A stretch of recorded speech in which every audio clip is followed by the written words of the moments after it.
बहुत सुंदर प्लेसटा देखो ऊपर से पहाड़टी किंवदंती अच्छी से बढ़े था आगुरी से बढ़े किंतु वर्तमान समय अनुसार यहाँ स्थगित रही माँगर करुणा तो ये जगहटा बहुत फेमस अच्छी आसतु आमे देखिदेवा चारिपट दृश्य।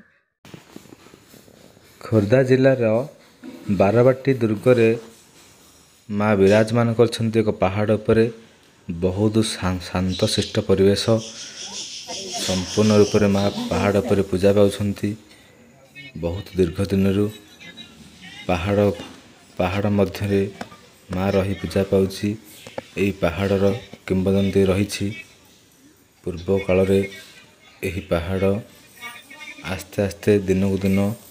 बढ़ी बढ़ी चले जेतेबेले पूजारी महाशयंकर पूजा अर्चना करिवार असुविधा है तो सी रागरे पहाड़ को एक लुहा साहाय्य प्रहार करने फल से ही दिन ठारू से पहाड़ ऊपर को उठा बंद हो जाइछि एवं पहाड़ दुई पार्श्व विभाजन हो जाइछि। तो ये हूँ माँ किंवदंती एवं भक्तों को माँ सुंदर भावरे जेतेबेले जो मुहूर्त डाकिले से अनै रही थाए। बहुत समय एहिठारे बहुत दूर बाटरू पर्यटक आसी एहिठारे भोजी भात करी माँ को शरणाधीन होई विदाय नियंती। एटा बहुत सुंदर लगे जगटा पहाड़ उपरे गछ पत्र दुई पार्श्व बहुत सुंदर लगे शांति परिवेश प्रभु पाखरे माँकर ये होछि वाहन सिंह वाहन प्रभु एही पाखरे एही परि सुंदर भावरे ताक पार्श्व रही माटीर घोड़ा जेतेबेले जड़े चाषींकर एक बलद मृत्युवरण करथिला सही समय रे से आसी माँ को पाखरे शरणाधीन रहिबा फल सेतले माँ को आशीर्वाद रे माँ ताकू कहिथिले तू निजे एही गोटे बलद को नहीं जा बिलठेकी सेठी जी थी ताकू तू बलद सांगरे रखी हल करू से माँ ठार आशीर्वाद नहीं गला एवं बिलठे जाई देखे तो बाघटी बिल पाखे शोई रही तथापि से माँ को शरणधीन होई से ही दिन से बाघ को साथी कला बलद सह एवं हल चाष कला। तो से ही दिन ठारू माँकर बहुत ये रही पौराणिक मतरे देखंतु भोजी भात पर्यटन पे बहुत सुंदर परिवेश पूरा शांति पूरा प्रत्येक दिन हजार हजार लोक आसी एठारे दर्शन कर जाती। बहुत दूर दूरांतरू प्रभुंकर ये होछि करुणा दश महाप्रभु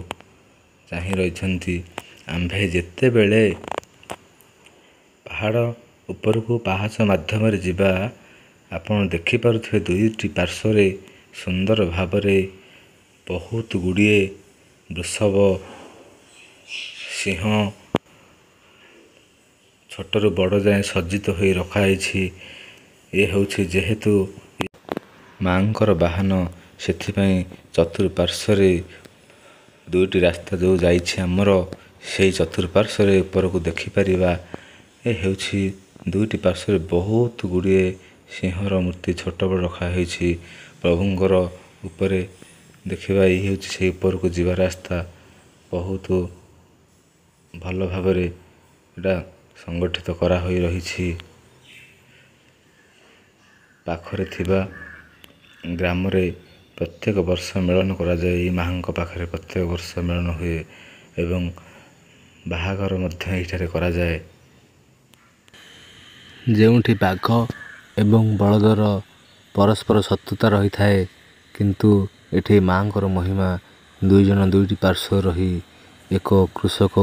चाषीर किभली भावरे बिलटाकू भल भावरे चाष कले यह ही माँकर महिमा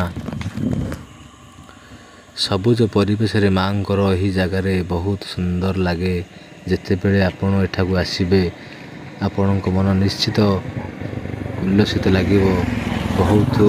मन ମନୋହର ଏ ଦୃଶ୍ୟ ଆପଣ କେବେ ବି ଆସିଲେ ଏ ଜାଗାର ଉପଭୋଗ କରିପାରିବେ। ଏଇଠାରେ ଆମେ ବିଦାୟ